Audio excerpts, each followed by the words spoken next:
घाटशिला उपचुनाव में मिली करारी हार के बाद लोग ये कह रहे थे कि टाइगर अब रो रहा है, गा रहा है और टाइगर के मुंह से आवाज नहीं निकल रही है, टाइगर की बोलती बंद हो गई है। लेकिन ये क्या हो गया, टाइगर ने तो दुश्मनों के, विरोधियों के अरमानों पर लाखों टन पानी फेरने का काम कर दिया और टाइगर एक बार फिर से गरजने लगे हैं। नमस्कार, मैं प्रिंस कुमार सिंह और आप देख रहे हैं पॉजिटिव प्रिंस। अगर अभी तक आपने चैनल को सब्सक्राइब नहीं किया है तो खबरों से अपडेट रहने के लिए कृपया चैनल को सब्सक्राइब कर लीजिए और जो लोग ऑलरेडी कर चुके हैं तमाम लोगों को हृदय धन्यवाद। अब वापस आते हैं हम अपनी खबर पर और जरा टाइगर का ये बयान विरोधियों के साथ साथ उनके समर्थकों को भी जरूर सुनना चाहिए। जरा ये बयान सुनिए। मोहताज नहीं होता है, प्रतिभा केवल प्रतिभा होता है, उसे प्रोत्साहन की आवश्यकता होती है और वो काम हम सबको करना है। प्रतिभा किसी का मोहताज नहीं होता है, वो प्रोत्साहन का मोहताज होता है और प्रोत्साहन देना हमारा काम है। इस समाज में हम रहते हैं, हमारा काम है कि उन बच्चों को प्रोत्साहित करें, हमारा काम है उन्हें हम रास्ता दिखाएं, जिससे उन्हें लक्ष्य की ओर लेकर जाए, ये हमारा कर्तव्य बनता है। तो समय का अभाव है, हम ज्यादा समय नहीं लेंगे। हम आपको यही शुभकामनाएं देंगे। विद्यालय परिवार कोई संस्था के तमाम परिवार के ही खिलती है। अगर प्रतिभा स्वभाव की मोहताज होती तो आज सचिन तेंदुलकर के बेटे अर्जुन तेंदुलकर भारत के नंबर 1 खिलाड़ी होते। यदि विशेष बढ़िया लोगों के घरों में ही अगर प्रतिभाओं का उदय होता तो आज कम से कम सुनील गावस्कर के बेटे रोहन गावस्कर दुनिया जानती भी नहीं, 2-4 मैच खेल के रिटायर हो गए।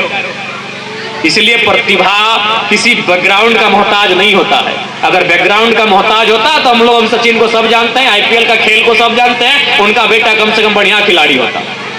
अमिताभ बच्चन को सब जानते, अभिषेक बच्चन कम से कम उनके तरह सुपरस्टार होता।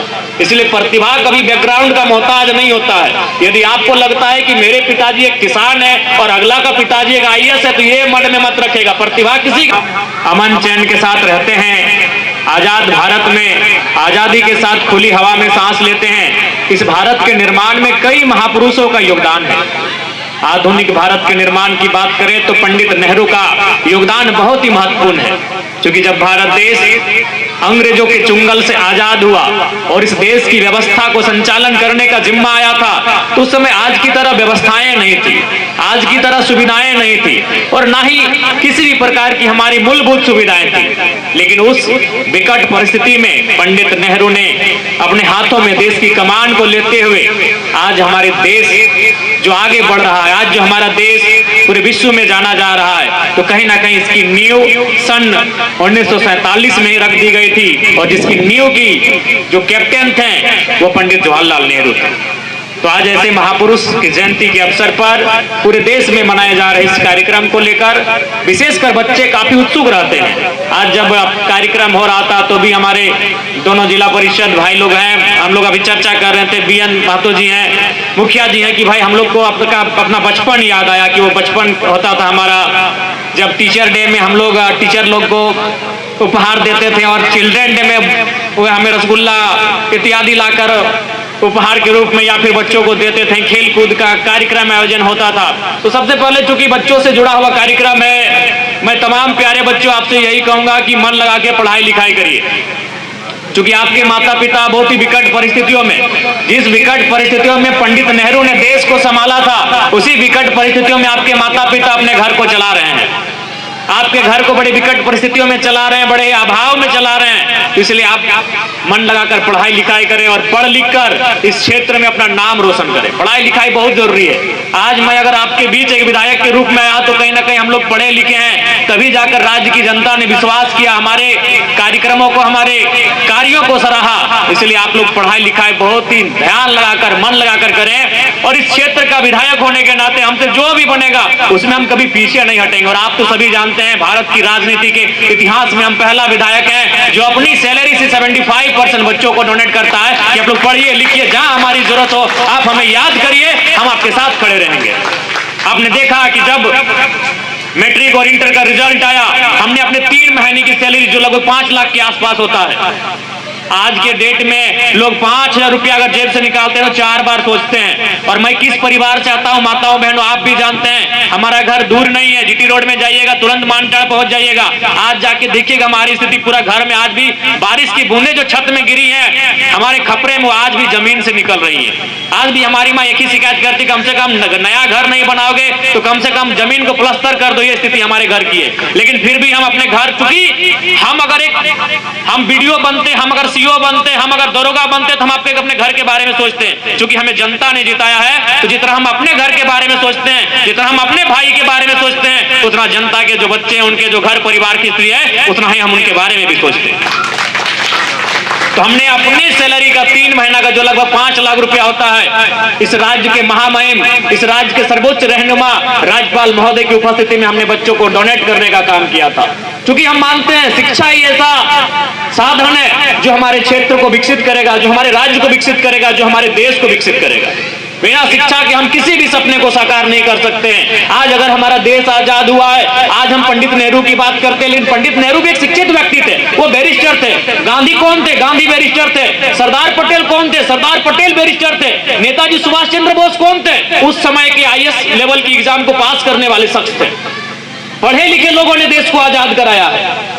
पढ़े लिखे लोग जब देश की आजादी में आए तब देश हमारा आजाद हुआ है। इसलिए पढ़ाई लिखाई का बहुत महत्व है। डॉक्टर अंबेडकर कौन थे? जिनके पास कई उपाधियां थी, कई डॉक्टरेट की उपाधियां थी। आज हम मिसाइल मैन को जानते हैं, डॉक्टर एपीजे अब्दुल कलाम को। तो जिन लोगों ने देश को संवारा है, जिन लोगों ने देश के लिए योगदान दिया, वे पढ़े लिखे लोग थे। इसलिए आज पढ़ाई लिखाई बहुत ही महत्वपूर्ण है। और हम जिस परिवेश से आते हैं, हम जिस बैकग्राउंड से आते हैं, हमारे लिए तो संजीवनी बूटी का काम करेगा यह शिक्षा। इसलिए जो भी हमारे बच्चे, हमारे भाई बहन के जो हैं, आपको हमारा सीधा संदेश रहेगा कि पढ़ाई लिखाई में कहीं पीछे मत हटिएगा।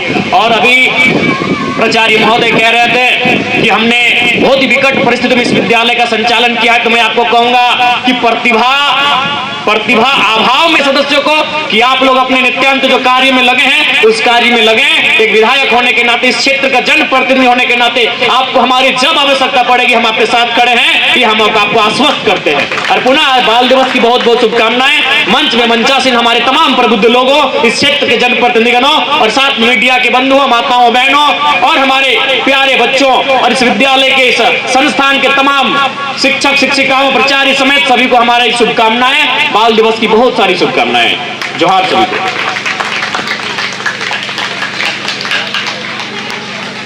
मोहताज नहीं होता है। प्रतिभा केवल प्रतिभा होता है, उसे प्रोत्साहन की आवश्यकता होती है और वो काम हम सब को करना है।